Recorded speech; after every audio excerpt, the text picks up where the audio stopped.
Next paper is also related on blockchain technology, smart contract and blockchain-based contract management system.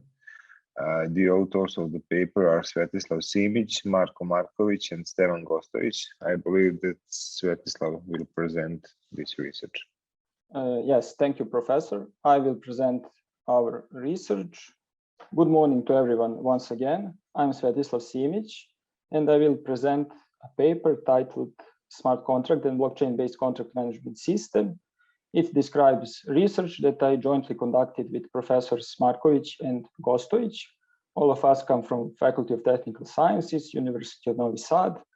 More specifically, we are from Department of Computing and Control Engineering. I'm a teaching assistant also at that department.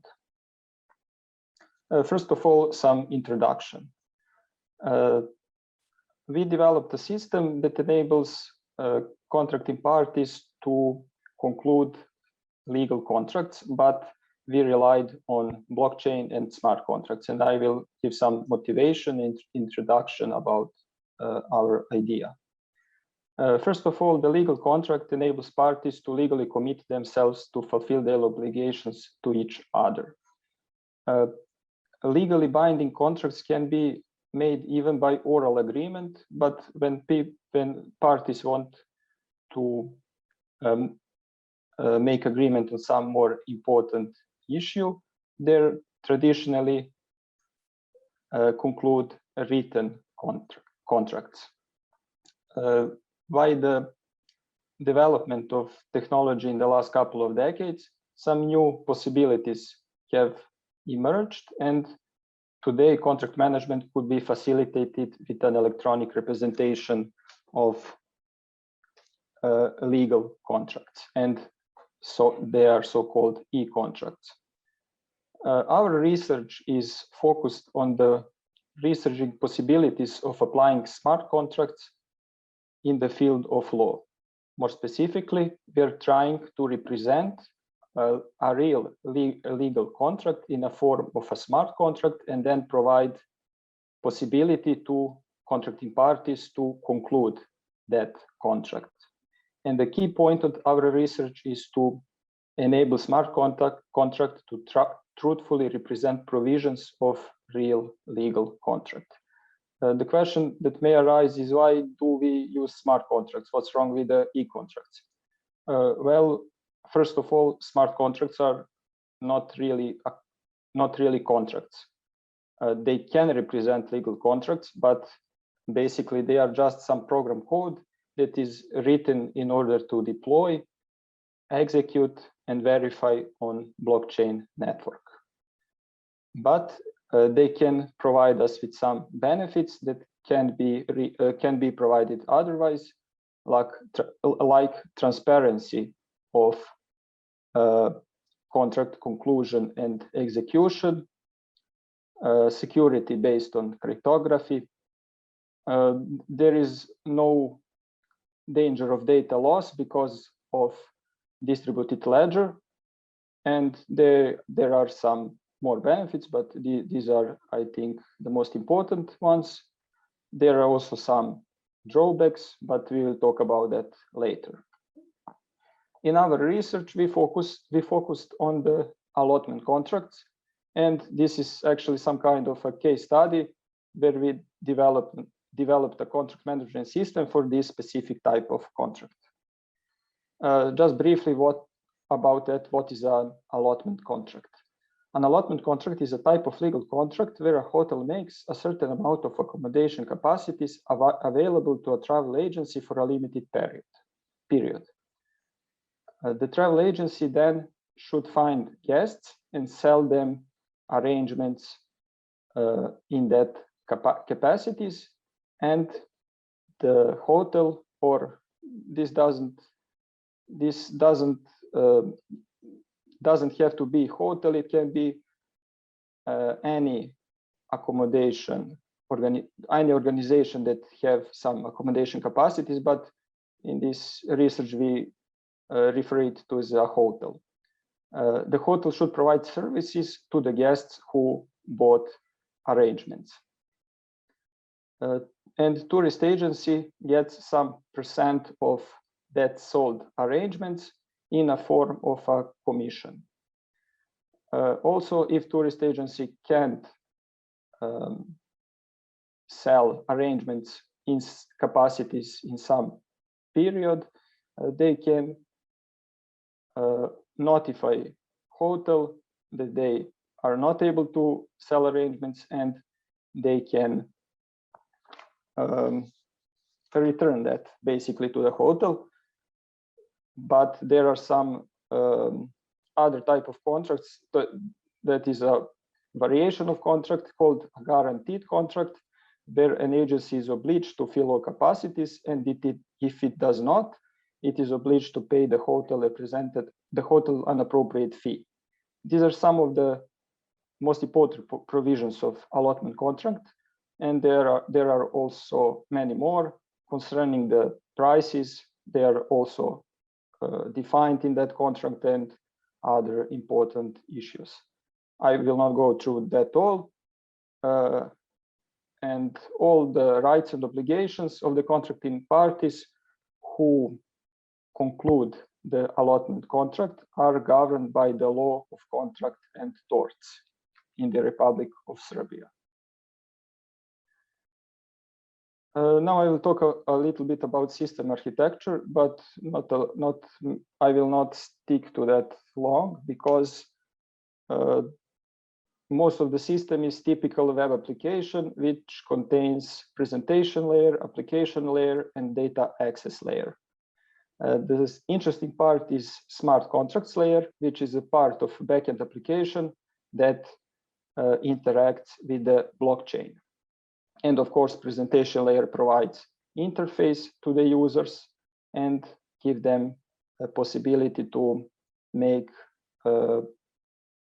available actions. Application layer implements business logic and connects all other different layers, and data access layer provides access to database to store some additional data besides blockchain.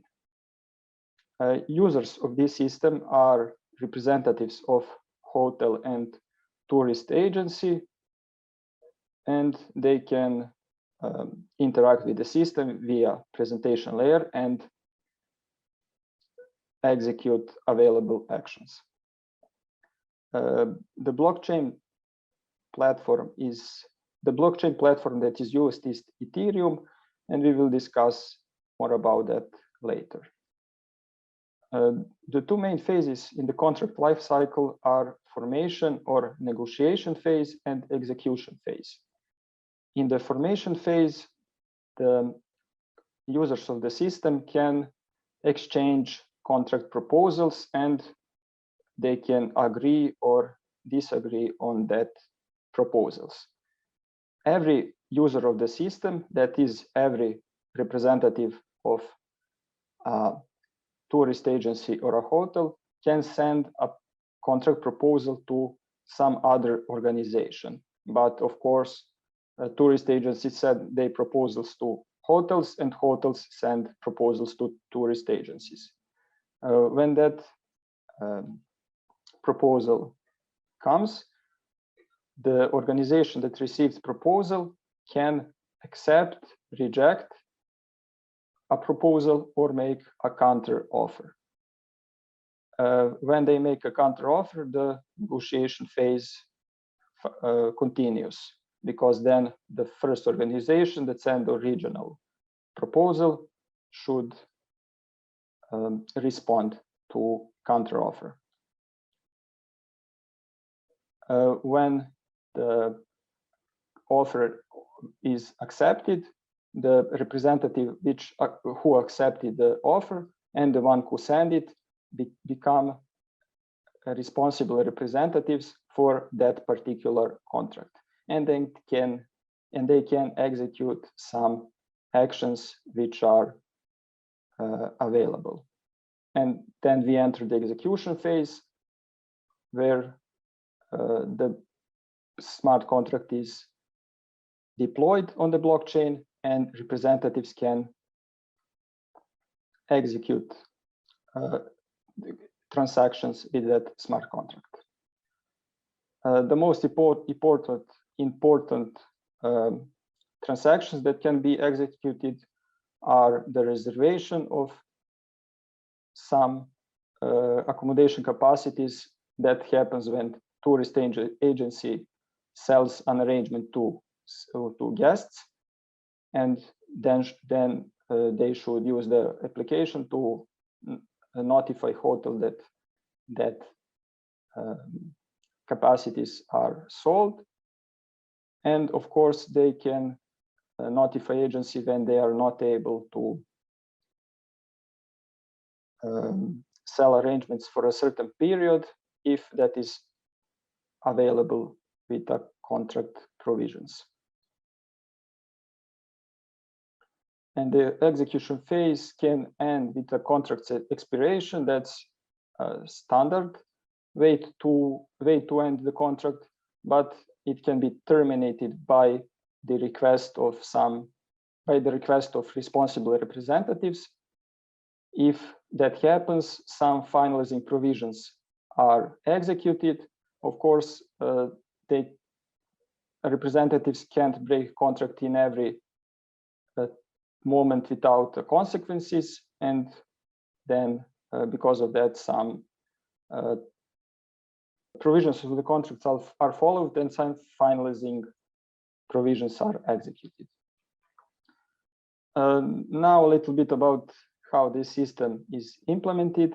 It is implemented, as I said, as a typical multi-layered web application in the most part, with technology stack of presentation layer is implemented with Angular framework.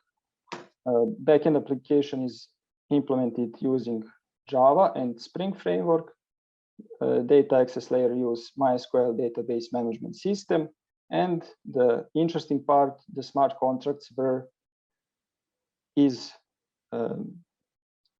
developed with Solidity programming language, or specifically with version 0.6 of Solidity programming language.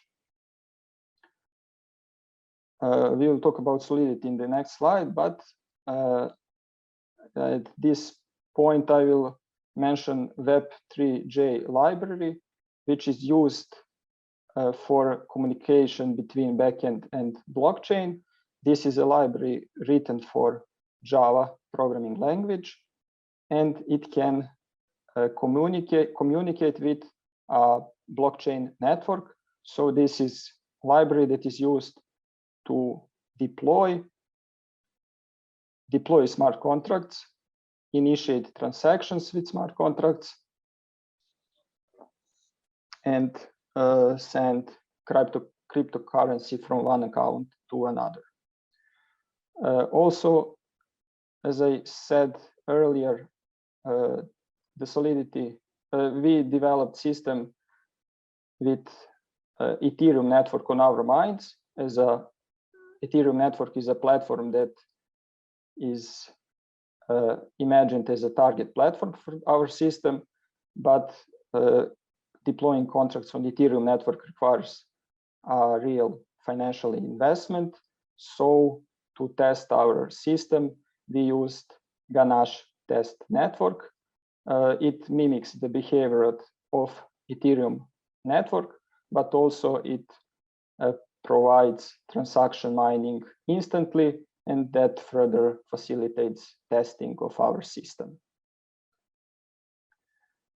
Now, a little bit more about Solidity. Solidity is a programming language for writing smart contracts for Ethereum platform, and it is under intensive development. So at the moment, it doesn't provide all the features available in other modern programming languages.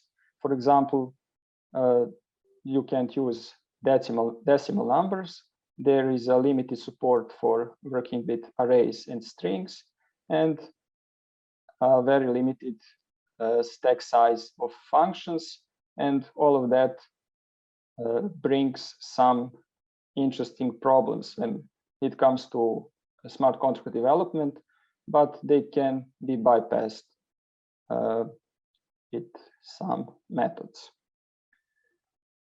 Some additional Solidity libraries were used. mostly because of these problems that exist in the Solidity language that is not fully developed. For example, we used SafeMath.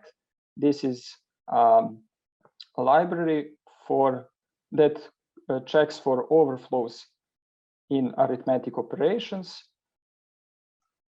Also, this second library with a rather complicated name is used to work with date and time data types. It is used because Solidity doesn't have integrated date and time data types, and for our system they were very important. So we used this library to recalculate some dates and intervals based on just plain numbers.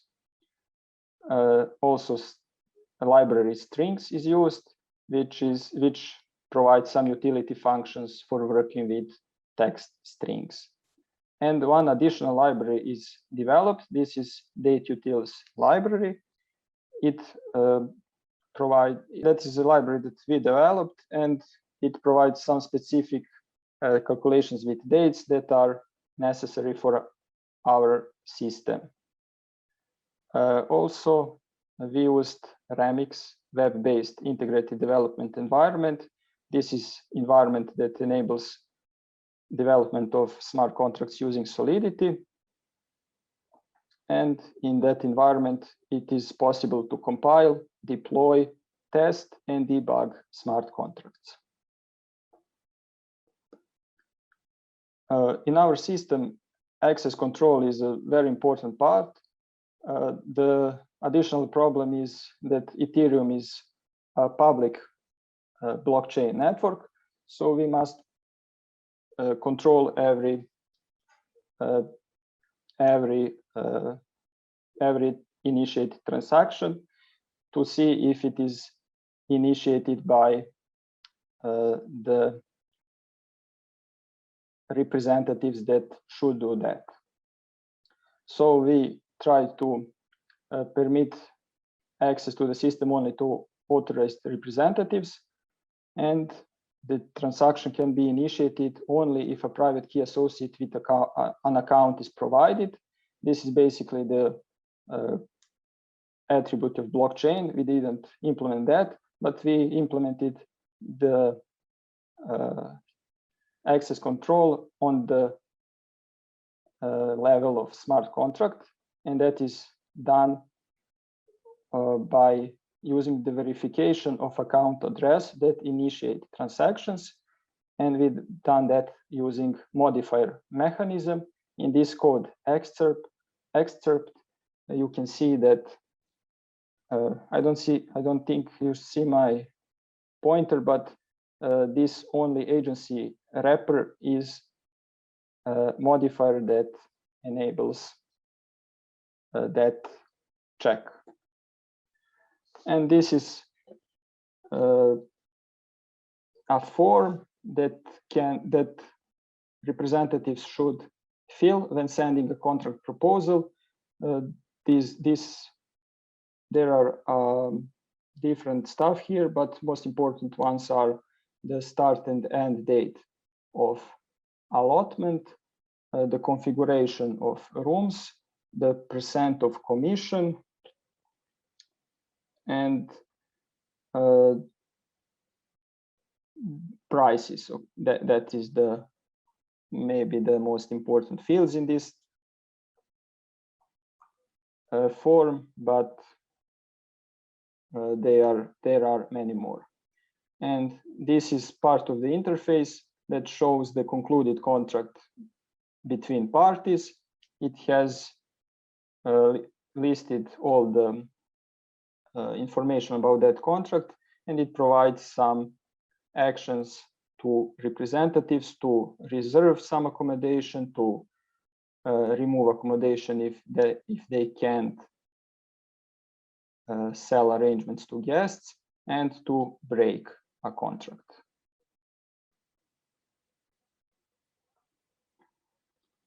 At the end, I will discuss some open questions about this system and provide some ideas for future work. At the first place, we didn't made a formal verification of our system, and that should be crucial because once the smart contract is deployed to the blockchain network, it can't be changed. So if some bug appears after the contract is deployed, or I say discovered, we can't fix it we can't fix that deployed contract in any way. We can just fix next contract that we will deploy, but that one bug is there forever, and it can make a lot of problems. Also, formal verification and testing of the system is crucial. Security is also a significant challenge.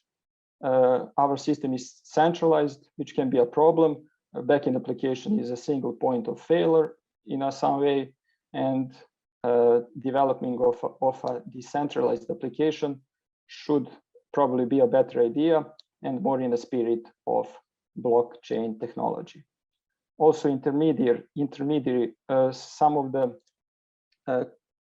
main ideas about using smart contracts is that it removes intermediaries, but in our system, even if we removed traditional financial institutions, we shouldn't remove lawyers and other persons who are educated in law in using this system, because they are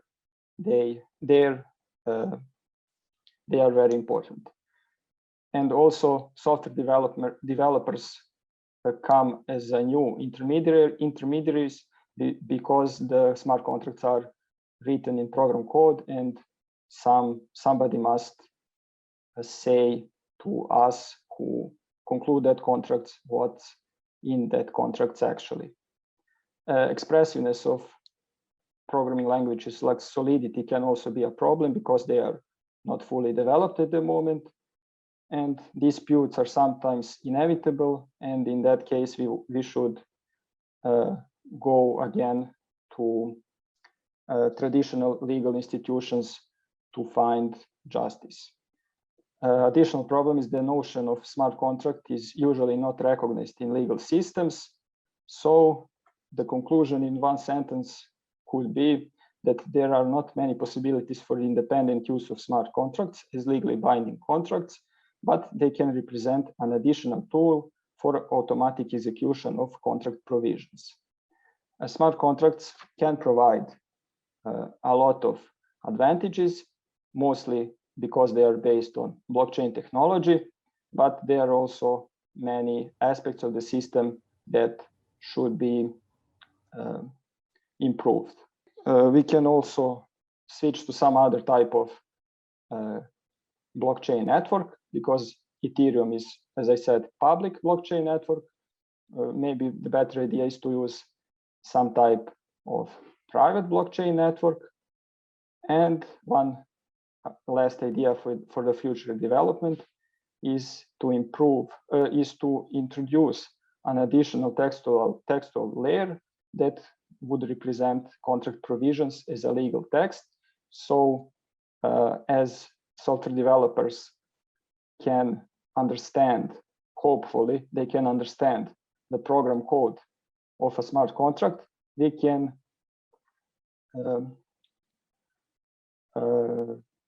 invite also lawyers to use our systems and to verify that legal contract, these smart contracts represent legal contracts that are good and can be concluded between parties. As I mentioned in this part, there are different problems with using smart contracts and blockchain for concluding legal contracts, but it should be noted that blockchain is still a relatively new technology, and its impact in the future can be still expected in the future to make big changes to businesses. Thank you for your attention, and we can proceed to questions. Thank you, Svetislav, for interesting presentation. Any questions? Okay, I have one question. If we do not have a legal issue, so if we somehow legalized blockchain technology, is it possible to include some government agencies in processes like this one to control all contracts being made between these parties? That's an interesting question.